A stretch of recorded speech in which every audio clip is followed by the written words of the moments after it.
Hello, everyone, and welcome to another episode of the Idea to Value podcast. I'm your host, Nick Skillicorn, and I'm thrilled to have with me today Professor Uli Weinberg. He is the director of the School of Design Thinking at the Hasso-Plattner Institute in Potsdam, Germany, one of the most well-regarded schools of design thinking in the world. He's also the author of Network Thinking and a thought leader in the world of design thinking. Professor Weinberg, it's wonderful having you here today. Yeah, thank you. Thank you very much for the invitation. Welcome to the Idea to Value podcast, where in every episode we highlight the latest insights into creativity and innovation from experts around the world. I'm your host, Nick Skillicorn. I care about the evidence behind what makes ideas happen, and I've already helped thousands of people just like you through my unique insights into recent scientific findings of how creativity works. I also show you how to turbocharge innovation programs so they finally deliver on the value and ideas you've been struggling to execute. Get your free training on how creativity can be improved by registering now at www.ideatovalue.com. Now let's get on with today's episode. So Professor Weinberg, can you tell us a little bit about yourself and how you got to the place you are now and your journey in the world of design thinking? Yeah, that's a more than 60-year-old journey so far. But in a short, I used to focus very much on computer animation, computer graphics lots of years ago. I'm one of the pioneers in Germany of computer animation. In the late 80s, I was involved in doing the first 3D animations for television and scientific visualizations and all kinds of stuff. And I was really focusing very, very deep on that niche thing. And I became a professor for computer animation. Then I started a company doing, first of all, we did visualizations of the Earth, of the whole globe, using satellite pictures, three-dimensional data, and so on. And you see, it was kind of the previous version of what we now see as and know as Google Earth. We were moving in that direction, but I was in the wrong country. I was in Germany, and there is no venture capital. There is no one understanding the potential of that. So, but I still continued using the technology to develop games with my company. So I did for about 10 years, I did games development, and the .com crisis made me rethink the business fundamentally, because my 10-year-old company was one of the victims of the .com crisis, even if you're not a .com company, but it was an interesting experience at that time. So then and during my professorship at the film school in Potsdam, Babelsberg, I got the chance to introduce digital technology to the whole traditional film school. And at that time, I also got in touch with the Hasso-Plattner Institute, with the HPI, because I was setting up cross-disciplinary research activities between different universities. And one of the universities was the Hasso-Plattner Institute at the University of Potsdam and others. And so I got in touch with that kind of high-level IT institution. I got in touch with Hasso-Plattner himself, with the founder, who is the co-founder of SAP. And we started talking about interesting things. And he shared his experiences with weird professors at Stanford University doing something which they call design thinking. And he was so excited about it that he was talking about that could be a part of the Hasso-Plattner Institute. Even it was so crazy to get students from very, very different disciplines together, put them in a project-based context and have them solve complex problems. That was how he described me, the whole thing, like 15 years ago at the one summer fest at HPI. And he was saying that we should do something together which is similar, combine the creative forces of the school of the Hasso-Plattner Institute, the IT forces of the Hasso-Plattner Institute, and the creative forces of the film school. So get all those, the computer guys, but also the directors and camera people together. And so that was his basic idea. But then it turned out that he was thinking way faster than a public university in Germany could even think. And there was a point in time in 2007 when I got a call from HBI if I would be interested to run a thing which is around design thinking, and we called the thing School of Design Thinking.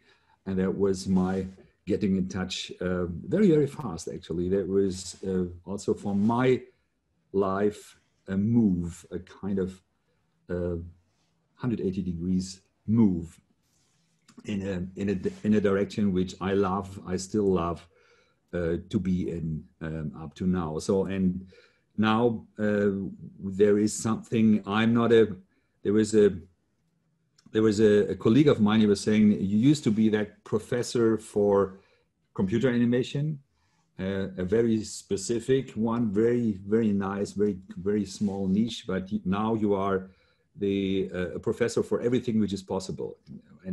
And I like that.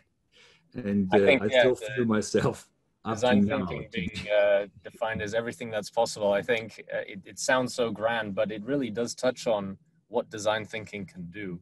I want to find out from your perspective, though, what is design thinking for you? How do you define it? So first, when I came to Stanford, I remember very well of my first day there.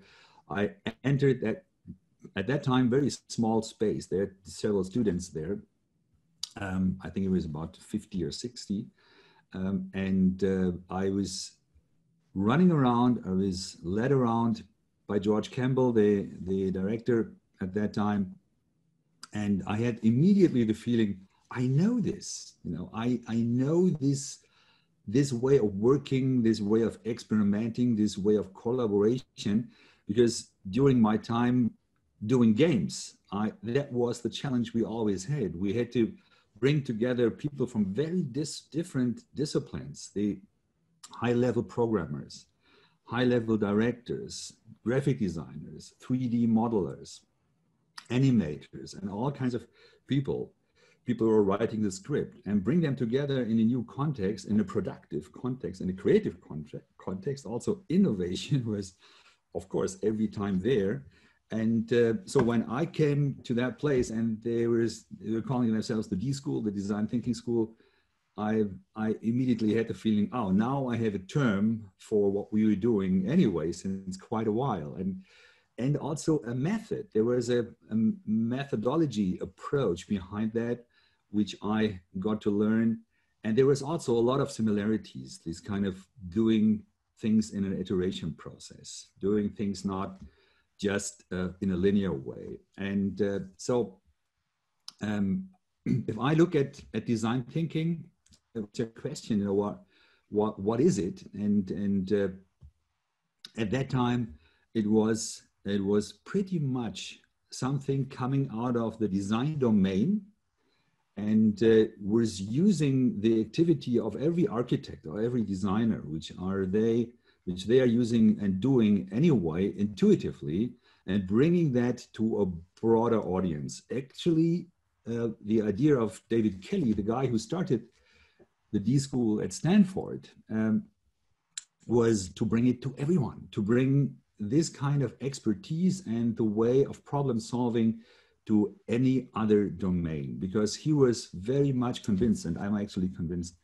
in the same way, that if you want to solve complex problems in the world we are in right now, you have to have also a complex setting, a complex solution setting, which means, yes, you can ask the expert, and that might help for a certain amount of solution. But if you really want to come up with great solutions, with great ideas, then you need a complex team. You need a team put together from very different aspects, different disciplines. And that is what he did with the D School at Stanford. That's what we are doing in Potsdam since 13 years now, bring together people who usually wouldn't meet, who usually would be in their domain and would be surrounded by people with the same expertise. But we get them out of the silos, put them together in little teams, put them in a team of teams mode, And all of a sudden, there is an incredible power. The brain power of humans is relieved in a new way. And that is what comes up with new solutions and with groundbreaking new ideas. One thing I always like to find out when I'm speaking with design thinking experts is you mentioned that your history was in computer 3D animation, in software development. These are all very classical, what people would call creative disciplines, sort of visual arts or creative coding. But design thinking goes beyond physical graphical design or visual design. What are the main aspects of design thinking that people who are more in a corporate setting or an office setting can actually take to change the way they work? Is it just around product development, or does it go deeper into other parts of business as well? Oh, absolutely. When I look back, I think at the beginning, it was very much focusing on product and service innovation. And there was, so product innovation first, and there was the service innovation that was coming up to that. And during the time at this School of Design Thinking in Potsdam, we were constantly cooperating with the industry, constantly cooperating with professional partners who were bringing their challenges to our students. Student teams were trying to help them to solve their problems during one semester and coming up with prototypes with good ideas and good solutions. And I was seeing from the very beginning, I was trying to emancipate design thinking from the design domain. So I was always encouraging people not to think too much as a discipline as a designer, but more using a new thinking approach. And we basically, we are basically framing design thinking with three core elements. And those three core elements turned out to be now the answers to questions a lot of decision makers have in the current times of digital transformation. And the three core things are, first, the question is, how do we want to work in the future together? So how do we, is there this kind of silo-based single office work mode? Will that continue? Our answer is no. The work mode of the future will be a collaborative one. Collaboration is way more important than individual competitive work mode. So that is something we are appreciating, and we were starting from the very beginning. So that is core thing. And user mode which is team-based, and not just one team is actually doing something, but it's a team of teams. So you have lots of teams working on different objects, on different tasks, but joining forces and also exchanging ideas and sharing their findings. That is the first thing. The second question we have to ask ourselves is, where do we want to work in the future? Is it still a kind of unflexible, individual, large office or small office, or what is that? And our answer was from the very beginning, we need a flexible, variable space. We need a physical setting which is highly maneuverable. So I was looking for finding work environment, a physical work environment for our student teams. And since we couldn't find it, we had to develop it on our own. So we created and designed our own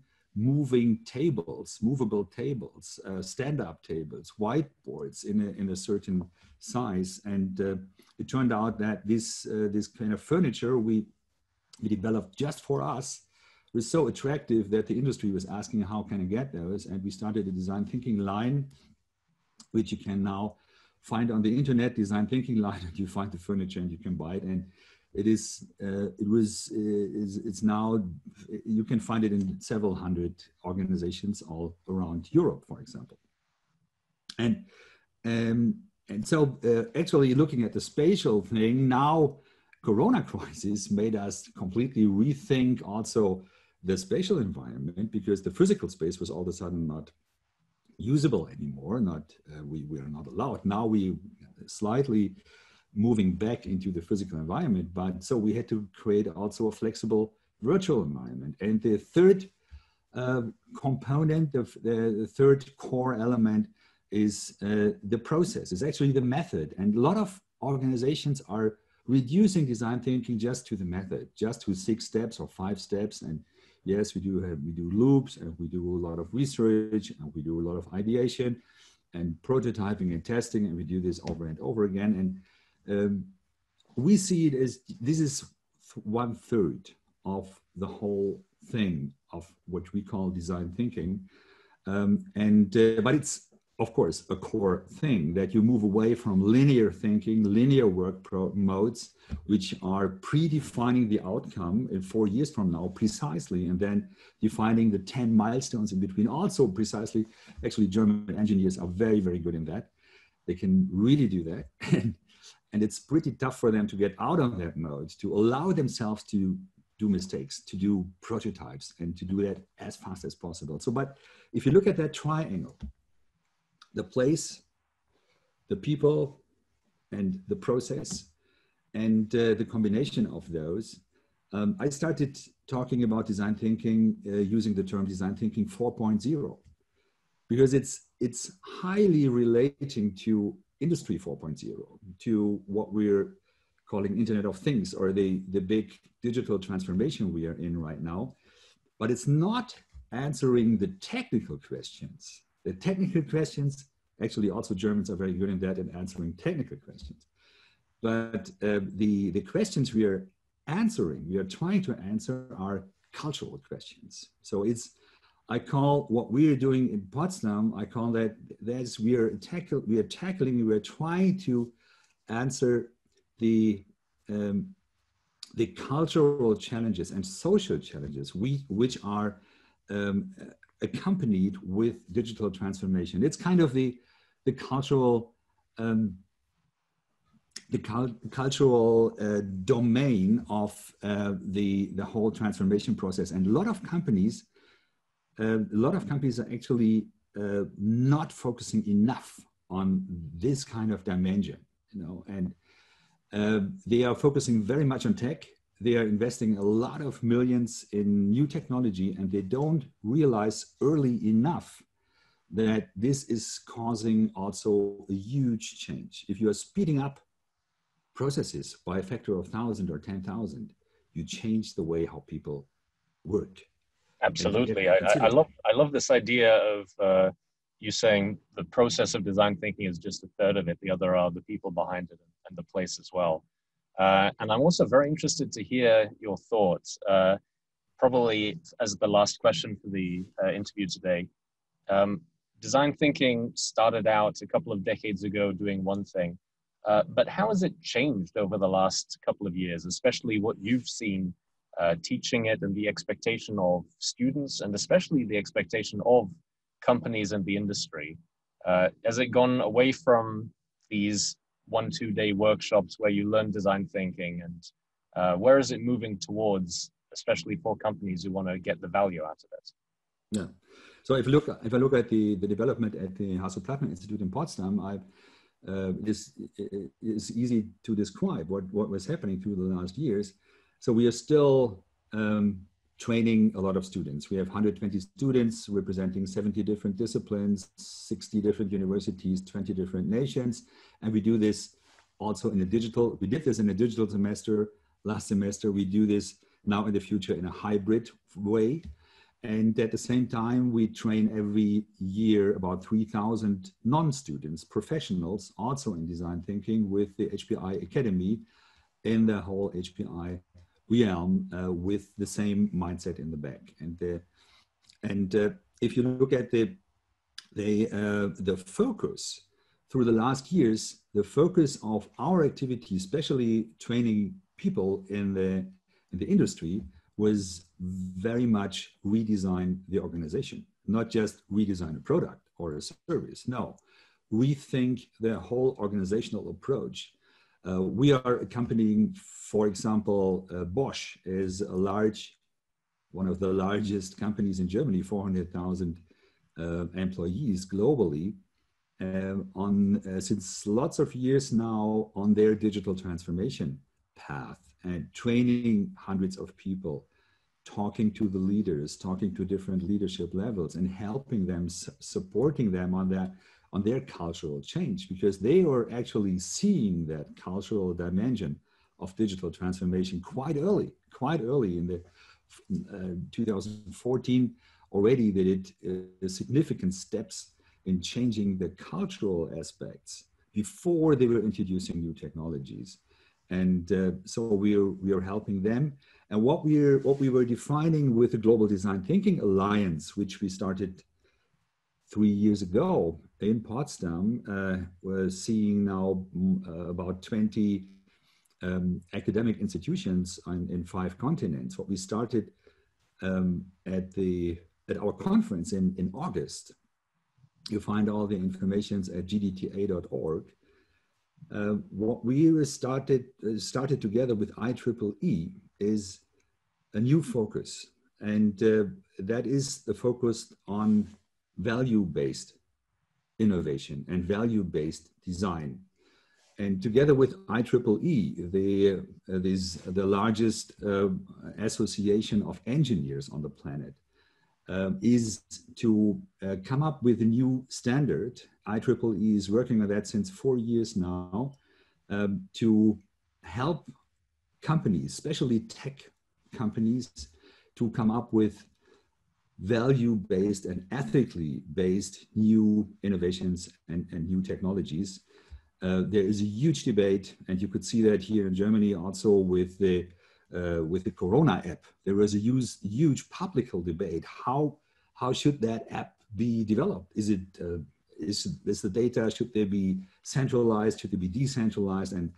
And so those questions we are trying to tackle. And IEEE approached HPI, approached the Global Design Thinking Alliance, because they found out we have a lot of similarities with their thinking model for the new P7000 standard, which will be released end of the year, beginning of next year, with all that what they were theoretically thinking of. They saw a kind of active representation in what we're calling design thinking. So there is a natural bringing together of these kind of issues, and I see a lot of potential there. That is that's opening up a new dimension of activities for all design thinkers on the planet. And I'm looking forward to those times. Perfect. Finally, I know you've got a book that you've also got on the topic. Do you want to tell us a little bit about what's in the book and the main sort of thoughts that people can take away from it? Oh yeah, the English version is called Network Thinking, and the subtitle is Beyond Brockhaus Thinking. And for those of you who are not familiar with Brockhaus is the German encyclopedia, the best known and the most valuable encyclopedia up and running for 200 years. And I was looking for a metaphor for the analog times, and I found, standing in front of my bookshelf, I saw the Brockhaus, I saw the encyclopedia, and I saw the level of dust on top, because I was not using that for lots of years. And then I was saying, this is a great metaphor for things which are disappearing because they are not needed anymore. And it's also a great, so that is the book here. And it's also a great pattern because it's the pattern of, if you look at this pattern here, that is the pattern you find in all the organizations we are in right now, because most of them are silo-based. Most of them are building on competition, on individual competition, on individual career paths inside one of those silos. And the pattern, and that is the pattern of the 20th century, actually. And this is the pattern here of the 21st century, a network pattern, the pattern which is also generated through these kind of pieces of glass which we are carrying around all the time. And so I started using that little drawing, just a little drawing of of the silos and the network, and I found out it was so helpful for decision makers to understand, wow, there is a pattern shift. It's not just a little bit different. No, it's a complete pattern shift from the analog world to the digital world. And as soon as you have realized that as a decision makers, it makes your life much easier, because if you know there is a new pattern to approach, and the pattern is a network pattern, then you are looking for the right tools to reach that goal. And you don't get disrupted by people who are still selling you methods and tools which are kind of saving the old pattern. And there's a lot of people who are making a lot of money with this kind of approach, but we are trying to move people out of that thinking. And my book is a little bit a help to that. Perfect. So if people want to find out more about your book, your work, the HPI, where can they go to find out more? Oh, they could go to the HPI website, and there is something about the School of Design Thinking, about the HPI Academy, about myself, about our team. And they could also go to the GDTA website and find out about more about the global activities. And especially, and they also find something, especially at the GDTA page, which we prepared for the Corona times, because we collected all the different tools people were using around the planet to collaborate, to communicate, to facilitate, to all these digital helpers. And if you want to get a complete overview, it's nearly complete. Go to gdta.org and find our little map indicating that. Perfect. I'll make sure to get all of those links down in the description below. Professor Weinberg, it's been wonderful speaking with you, and I look forward to speaking again with you soon. Thank you very much. Thank you so much for listening.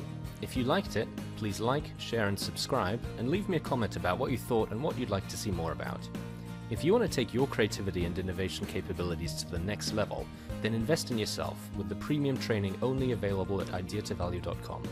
These exclusive training modules have all been put together by me, Nick Skillicorn, and have been used by thousands of artists, innovation leaders, and CEOs to become better at understanding the source of their creativity and executing on their innovation ambitions. And there is no risk to you, as they're backed by our money-back guarantee. Now, don't forget to go out there and make your ideas a reality. See you again soon.